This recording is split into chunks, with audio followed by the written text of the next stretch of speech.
ఉత్పత్తి ఏకాదశి గురించి మీకు తెలుసా? Welcome to my channel SJA Myth Tales. Kartika మాసం కృష్ణపక్షంలో వచ్చే ఏకాదశిని ఉత్పత్తి ఏకాదశి అంటారు. ఇది చాలా ముఖ్యమైన ఏకాదశి. ఈ రోజే ఏకాదశి దేవి పుట్టింది. ఏకాదశి అంటే ఒక అమ్మవారి స్వరూపం. ఆ స్వరూపం విష్ణుమూర్తి శరీరం నుంచి బయటికి వచ్చిన రోజు.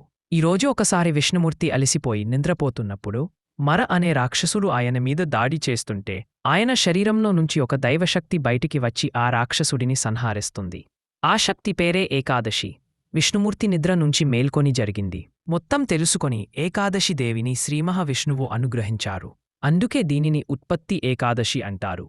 న్యాయంగా అయితే మొట్టమొదటి ఏకాదశి ఇది అవ్వాలి, కాని మనం ఇంకో ఏకాదశిని తొలి ఏకాదశి అంటున్నాం. ఈ రోజు ఏకాదశిని చేయగలిగితే అజ్ఞాన నివృత్తి కలిగి, సంపత్శక్తి కలిగి, శత్రునాశనం జరిగి, ఐశ్వర్య ప్రాప్తి కలుగుతుంది. మీకు ఇలాంటి వీడియోస్ కావాలంటే please like, share and subscribe to my channel.